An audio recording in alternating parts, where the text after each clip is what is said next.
I still remember that day, like it's tattooed behind my eyelids. We were sitting outside Malik's mom's house. Just four of us, broke, bored, and pretending we weren't. The sun was doing that lazy afternoon thing, gold light bouncing off dented soda cans and cheap sneakers. We were all talking dreams, you know. That kind of talk that always starts with "if I ever make it." When it got to me, I said it plain. I'm gonna build my own thing one day. My own brand. Something real. Something that'll outlive me. The silence that followed was heavier than I expected. Then Malik laughed first, that kind of sharp, stomach-deep laugh that makes everyone else join in even if they don't know why. "Man, be realistic. You're not built for that," he said, shaking his head like he was saving me from embarrassment. The others followed, saying things like, "You ain't even got Wi-Fi half the time," and "Bro, you still owe me for that data bundle." I laughed too, not because it was funny, but because it hurt too much to show it wasn't. That night, though, I couldn't sleep. Their words replayed over and over like a scratched record. Be realistic. That phrase hit different when it came from people who looked like you, lived like you, struggled like you. I thought we were supposed to root for each other, but maybe that was my first lesson. Not everyone who's near you is with you, so I stopped talking about my dreams. Completely. No more debates, no more trying to prove I was serious.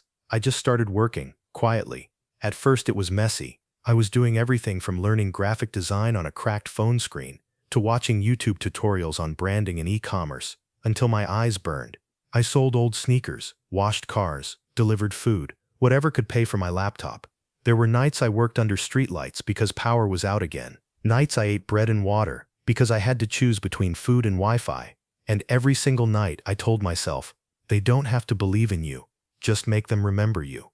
Months turned into years. The same guys who laughed at me were moving on, getting 9-to-5s, taking photos in club bathrooms, captioning them "hustle hard." I stayed low, stacking small wins like bricks. When the first check from my online store came in, even if it was just $80, I swear it felt like $1 million, because it wasn't about the money, it was proof.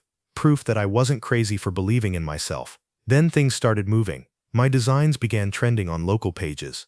Influencers started DMing me for collaborations. I was still quiet, no posts, no loud announcements, just work, always more work, until one day, I opened Instagram and saw Malik wearing one of my shirts. He didn't even tag me, but I knew it. I made that design myself, stayed up till 3 a.m. perfecting it. I zoomed in, smiled a little, and whispered, "So now I'm built for that, huh?" That moment didn't make me arrogant, it made me grateful, because the laughter that once burned my chest had become fuel, and now I was starting to see smoke from the fire I'd built. The crazy thing about success is, it doesn't announce itself. It just creeps in quietly, like morning light slipping through old curtains. One day you wake up, check your phone, and realize the version of you that everyone doubted doesn't exist anymore. That's what happened to me. Orders were flooding in faster than I could handle. People I'd never met were tagging my brand, wearing my work, calling it inspirational. I was running a real business now, not some side hustle. My apartment still had cracks in the paint, but my life, it was finally showing color. Then came the message, from Malik.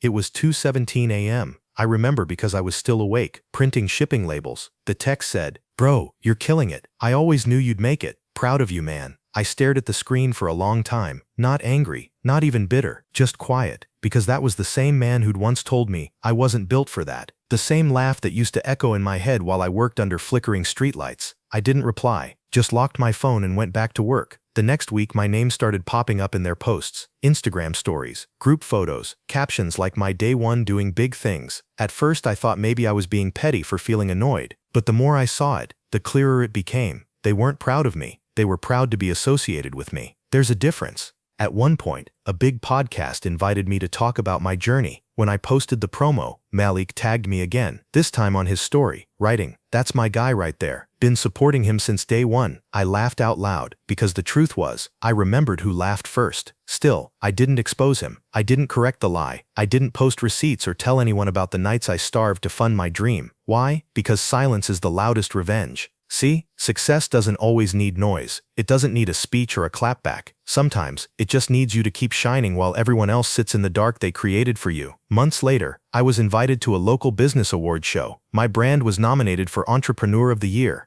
I showed up in a clean black suit, chest calm but proud. The cameras flashed. People shook my hand like I'd always been part of their circle. Malik was there too, not nominated, just attending. He walked up to me, nervous smile, and said, "Bro, you remember me, right?" I smiled. "Of course," I said. "You were one of my biggest motivators." He laughed awkwardly, not catching the weight behind those words. When my name was called that night, I walked up to that stage slow, steady, and as the applause filled the room, I thought about every night I doubted myself, every joke, every whisper, every time they called me crazy. Then I looked at the crowd and said, "Thank you to everyone who ever told me to be realistic." I took that advice and realistically worked until I made it. The room went silent for half a second, then erupted. Cameras flashed. Malik clapped, pretending not to flinch. And in that moment, I realized something powerful. I didn't need revenge. I was the revenge. Now they still tag me, still post my photos, still act like they saw it all coming. But I don't correct them. I don't block them either, because they serve a purpose now. They remind me how far I've come. I don't hate them. I just don't forget.